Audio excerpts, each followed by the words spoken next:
Friends, welcome to my YouTube channel YesM Thambis. இன்னைக்கு நம்ம எதை பத்தின வீடியோ பார்க்க இருக்கோம்னா ஒரு 2 நாளைக்கு முன்னாடி அதாவது 24/6/2026 அன்னைக்கு வேலூர் மாவட்டம் குடியாத்தம் தாலுகால நீங்க பார்த்திருப்பீங்க ஒரு வீடை வந்து இடிக்க வந்திருப்பாங்க ஜேசிபி மூலமா அரசாங்க உயர் அதிகாரிகள். அப்போ அந்த வீட்டோட உரிமையாளர் வீட்டோட மாடியில் போய் அவங்க வந்து ரிட்டர்ன் பண்ணுறதுக்காக முயற்சி செஞ்சுருப்பாங்க, அவங்கள காப்பாற்றிருப்பாங்க. அந்த பகுதியோட எம்எல்ஏ அவங்க வந்து அதிகாரிகிட்ட பேசியிருப்பாங்க. அந்த வீடியோலாம் சோஷியல் மீடியாவில் வைரல் ஆச்சு. இதை பற்றின இந்த வீடியோ தான். இதில் வந்து அந்த வீடு வந்து சர்வீஸில் இருக்க இராணுவ வீரரோட வீடு.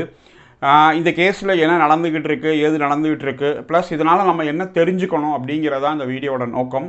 வாங்க வீடியோக்குள்ள போகலாம். வீடியோ பிடிச்சிருந்தா லைக் பண்ணுங்கள், ஷேர் பண்ணுங்கள். முடிஞ்ச அளவுக்கு இந்த தகவலை நீங்களும் அவேர்னஸ்க்காக தெரிஞ்சுக்கோங்க. ஏன்னா நம்மளுக்கும் இந்த மாதிரி நடக்கிறதுக்கு ஒரு வாய்ப்பு இருக்குது. ஃப்ரெண்ட்ஸ், வேலூர் மாவட்டம் குடியாத்தம் தாலுகா அப்படின்னு நம்ம சொல்லுவோம். குடியாத்தம் தாலுக்காவில் இருக்குது இந்த வில்லேஜ், கணவாய்ப்பட்டி அப்படின்னு சொல்கிற இந்த வில்லேஜ். இந்த வில்லேஜில் வந்து அவங்க வந்து இப்போ இதில் சர்வீஸ் பண்ணிக்கிட்டு இருக்காரு. அவர் வந்து ஆர்மியில் சர்வீஸ் பண்ணிகிட்டு இருக்காரு. அவரும் நேரடியாக இந்த இஷ்யூஸ்க்காக அவர் வந்து கவர்மெண்ட் அதிகாரிகள்கிட்ட மனு கொடுத்துருந்தார். ப்ளஸ் நீதிமன்றத்தில் கேஸ் நடந்துக்கிட்டு இருக்குது. இந்த மாதிரி பல்வேறுபட்ட சட்ட போராட்டம் அந்த வீட்டு மேலே நடந்துக்கிட்டு தான் இருக்குது. அந்த இடம் வந்து புறம்போக்கு இடம்ன்றாங்க, வனச்சரக இடம்ன்றாங்க, இல்லை இது வந்து ரெவென்யூவோட காடு அப்படின்னு சொல்கிறாங்க. இதுக்கான பல்வேறு விதமான ஆவணங்கள், டாக்குமெண்ட்ஸ், இதுக்கு முன்னாடி இப்படி இருந்துச்சு, இப்போ இப்படி இருக்குது, இப்போ எப்படி மாறிச்சு, யாரோட அழுத்தத்தினால மாறிச்சு அப்படிங்கிற மாதிரி பல கொஷின்ஸ் நீதிமன்றத்தில் எழுப்பியிருக்காங்க. இவங்களும் பெட்டிஷன் மேலே பெட்டிஷன் போட்டிருக்காங்க. அந்த வீட்டோட ஒரு பகுதி, முழு வீடு கிடையாது, வீட்டோட ஒரு பகுதி கிட்டத்தட்ட ஒரு 200 ஸ்கொயர் ஃபீட் கிட்ட அது வந்து கவர்மெண்ட் லேண்ட், அதாவது புறம்போக்கு லேண்டில் வந்திருக்கு அப்படின்னு சொல்லி அந்த வீட்டை இடிக்கிறதுக்கான ஹைகோர்ட் வந்து ஆர்டர் போட்டிருந்தாங்க. அந்த ஆர்டரை இம்ப்ளிமெண்ட் பண்ணுறதுக்காக அவங்க வந்து இப்போ வந்து இதை வந்து இடிச்சிருக்காங்க. இப்போ இதில் நம்ம வந்து ஒரு இராணுவ வீரர் அவர் கஷ்டப்பட்டு அந்த வீடை வந்து கட்டியிருக்காரு. அந்த வீடை கட்டும்போது அவருக்கு இன்னும் நிறைய இடங்கள் இருக்குது. இந்த வீட்டை கட்டும்போது இந்த பகுதி மட்டும் ஒரு 200 ஸ்கொயர் ஃபீட் இடம் மட்டும் அந்த வீடு வந்து புறம்போக்கு இடத்துக்குள்ளே வந்துருச்சு, அதை இடிக்கணும் அப்படின்னு சொல்லி இவ்வளவு மும்முரம் காட்டுற அரசாங்க அதிகாரிகள் எவ்வளவோ ஒரு பெரிய நிறுவனங்கள் நீதிமன்றம் உத்தரவு கொடுத்தும் எல்லாமே செஞ்சும் நிலப்பகுதியை ஆக்கிரமிச்சிருக்காங்க. அந்த மாதிரி ஏரியாவில் போய் இவ்வளவு சீக்கிரமாக அதை வந்து இடிக்கிறதுக்கான அந்த மாதிரி வேலைகள்லாம் செய்கிறது வந்து ரொம்ப குறைவு.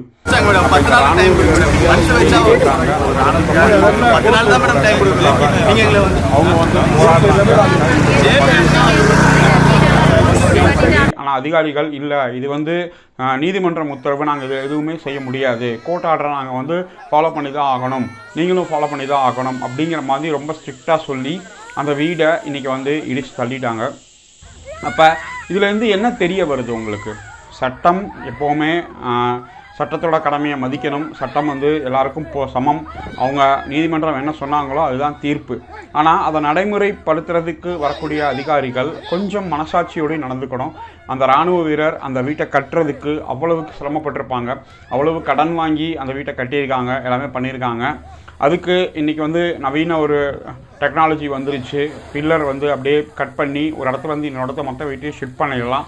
அதுக்கான வேலைகள்லாம் அவங்க செஞ்சுக்கிட்டு இருந்தாங்க, அக்ரிமெண்ட்லாம் போட்டிருந்தாங்க அந்த கம்பெனி கூட, அதெல்லாம் காட்டியிருக்காங்க. இருந்தாலும் நீதிமன்ற உத்தரவு அப்படின்னு சொல்லி அதிகாரிகள் அந்த பகுதி எம்எல்ஏ அவங்க வந்து பேசி அவங்களும் சொல்லியும் அவங்க வந்து அதை வந்து முடியாது சார், நீதிமன்றம் என்ன சொல்லியிருக்கோ அதை நாங்கள் கண்டிப்பாக செயல்படுத்துவோம் அப்படிங்கிறத அவங்க வந்து ஸ்ட்ரிக்டாக ரொம்ப சொல்லிட்டாங்க. இதில் வந்து அவங்க வந்து தன்னோட கடமையை செய்யணும், நீதிமன்ற உத்தரவை 100% வந்து மதிக்கணும், செயல்படுத்தணும் அப்படிங்கிற நோக்கத்திலே இருந்தாங்களே தவிர அந்த குடும்பம் வந்து இன்றைக்கி எந்த நிலைமையில் இருக்குது, அந்த வீடு திரும்ப கட்டுறதுக்கு அவங்க எவ்வளோக்கு செலவாகும், இப்போ இது ஒன்றும் இல்லாமல் போச்சு. இப்போ அந்த இடத்துல வந்து பெரிய ஒரு ஃபேக்ட்ரியோ இல்லை பெரிய வேறு எதுவும் இப்போ உடனே வரப்போகிறதில்ல. அவங்களுக்கு ஒரு 15-20 நாள் டைம் கொடுத்து அந்த வீட்டை ஷிஃப்ட் பண்ணுறதுக்கான வேலையை மாற்றிருக்கலாம், இல்லை ஒரு வார்னிங் கொடுத்துருக்கலாம், இல்லை ஒரு ஏதாவது ஒன்று செஞ்சுருக்கலாம். அந்த வீட்டை அப்படி இடித்து அவங்களுக்கு இப்போ நீதிமன்ற உத்தரவை உடனே நிறைவேற்றுறதுக்கு அந்த மாதிரி ஒன்றும் அவ்வளவு இம்பார்ட்டன்ஸ் கிடையாது. ஆனால் ஏதோ ஒரு காரணம், ஏதோ ஒரு அழுத்தங்கள், ஏதோ ஒரு விஷயங்கள், அது என்ன ஏது அப்படிங்கிறது அந்த இருக்கிற மக்களுக்கும் அந்த இராணுவ வீரர் குடும்பத்துக்கும் அதிகாரிகளுக்கு தான் தெரியும். ஏன்னா அவர் இதுக்காக சம்மந்தப்பட்ட ஆட்சித்தலைவர் அவங்ககிட்ட போய் நேரடியாக ராணுவ சீருடையும் போய் அவங்க வந்து மனு கொடுத்துருந்தாங்க. ஸோ எங்கள் வீட்டை வந்து இடிக்கக்கூடாது, இது வந்து இப்படி இருக்குது, இந்த டாக்குமெண்ட் இப்படி இருக்குது, நாங்கள் காலங்காலமாக இந்த இடத்த வந்து நாங்கள் பயன்படுத்திக்கிட்டு இருக்கோம் அப்படிங்கிற மாதிரி அவர் சொல்கிறாரு. எப்போவுமே சட்டத்துக்கு உட்பட்டு நடந்தால் மட்டும்தான் நம்மளுக்கு எந்த விதமான பெனிஃபிட்ஸு கிடைக்கும். சட்டத்தை மீறியோ சட்டத்தை மதிக்காமலேயோ இல்லை புறம்போக்கு இடம் இந்த மாதிரி ஆக்கிரமிப்பு இடம் அப்படின்னு தெரிய வந்துச்சுன்னா அதை வீடு கட்டுறதையே அவங்க தவிர்த்துருக்கலாம்.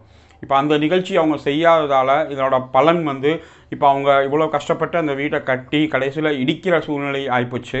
இப்போ இதுக்கு வந்து யார் காரணம்?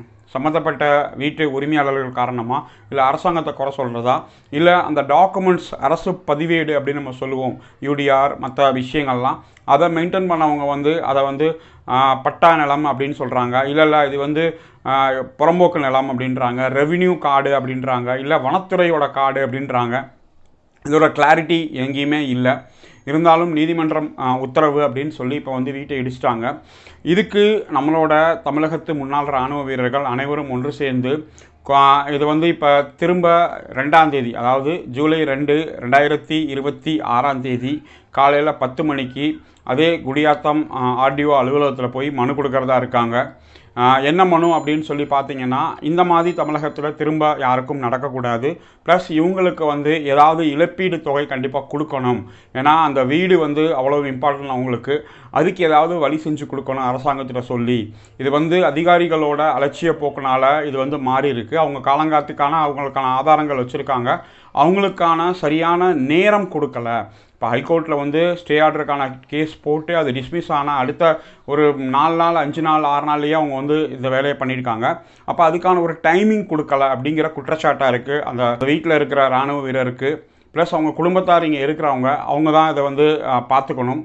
இந்த மாதிரி யாருக்கும் நடக்கக்கூடாது அப்படிங்கிறது தான் இந்த வீடியோ போடுறதுக்கான நோக்கம். அரசாங்கத்துக்கு நம்ம வந்து கோரிக்கை வைக்க முடியும், நம்ம செயல்படுத்த சொல்ல முடியும்.